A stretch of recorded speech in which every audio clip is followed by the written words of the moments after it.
வணக்கம் ஃப்ரெண்ட்ஸ், இந்த வீடியோவில் நம்ம என்ன செய்தி பார்க்க போகிறோம்னா, காவலரை அரிவாளால் வெட்டிய பிரபல ரவுடி சுட்டு பிடித்த சென்னை போலீஸ், திடீர் பரபரப்பு.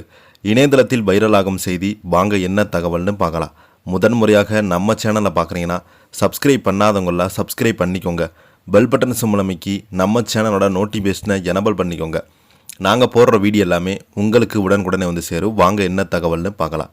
சென்னை அருகே திருமுடிவாக்கம் பகுதியில் பிரபல ரவுடியை போலீசார் சுட்டு பிடித்திருக்கிறாங்க. அந்த ரவுடி தலைமை காவலரை தாக்கிவிட்டு தப்ப முயன்றதாக சொல்லப்படுகிறது. இதையடுத்து அந்த ரவுடியை போலீசார் சுட்டு பிடித்திருக்கிறாங்க. இதனால் அந்த பகுதியில் பெரும் பரபரப்பு ஏற்பட்டுள்ளது. தமிழ்நாட்டில் குற்றம் சம்பவங்கள் அதிகரிப்பதை தடுக்க போலீசார் கடுமையான நடவடிக்கைகளை எடுத்து வராங்க. அப்போது சில நேரங்களில் காவலர்களை ரவுடிகள் தாக்கும் மீது துப்பாக்கி சூடு நடத்த வேண்டிய சூழல் ஏற்பட்டுள்ளது. அப்படி ஒரு சம்பவம் தான் இப்போது நடந்துள்ளது. சென்னை அருகே திருமுடிவாக்கம் பகுதியில் ரவுடியை போலீசார் சுட்டு பிடித்தாங்க. தலைமை காவலை தாக்கிவிட்டு தப்பி ஓட முயன்ற ரவுடியை போலீசார் சுட்டு பிடித்திருக்கிறாங்க. போலீசார் சுட்டதில் படுகாயமடைந்த ரவுடி தமிழுக்கு மருத்துவமனையில் அனுமதிக்கப்பட்டிருக்காங்க.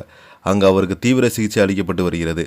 அதாவது வழக்கு ஒன்றில் ஆயுதங்களை கைப்பற்ற அழைத்து செல்லப்பட்ட போது ரவுடி தமிழக திடீரென காவல்துறை மீது தாக்குதல் நடத்தியதாக சொல்லப்படுகிறது. காவலரை தாக்கிவிட்டு ரவுடி தமிழழகு ஓட முயன்றதாக சொல்லப்படுகிறது. இதையடுத்து ரவுடி தமிழழகை போலீசார் துப்பாக்கியால் சுட்டிருக்கிறாங்க. அவள் காவலில் துப்பாக்கி கொண்டு பாய்ந்துள்ளது. A1 ரவுடி கருப்பு என்ற தமிழழகு மீது கொலை முயற்சி உட்பட 15 வழக்குகள் இருப்பதாக சொல்லப்படுகிறது. நேற்றைய தினம் ரவுடி தமிழழகு இன்னொரு ரவுடியை சந்தித்ததாகவும் இருவரும் ஏதோ சதித்திட்டம் தீட்டியதாகவும் போலீசாருக்கு தகவல் கிடைத்தது. இது தொடர்பாக போலீசார் விசாரணை செய்து வராங்க. அவங்க நாட்டு வெடிகுண்டு தயாரிக்கும் திட்டமிட்டதாக சொல்லப்படுகிறது. காவலர்கள் சுட்டதில் படுகாயமடைந்த ரவுடி தமிழழகு இப்போது சென்னை ராஜீவ்காந்தி அரசு மருத்துவமனையில் சிகிச்சைக்காக அனுமதிக்கப்பட்டிருக்காங்க. இந்த சம்பவம் அந்த பகுதியில் பெரும் பரபரப்பை ஏற்படுத்தியுள்ளது. இந்த வீடியோ பற்றி நீங்கள் என்ன கருத்துக்கள் பதிவிடுறேன்னு கீழே உள்ள கமெண்ட் பாக்ஸில் மறக்காமல் பதிவிடுங்க.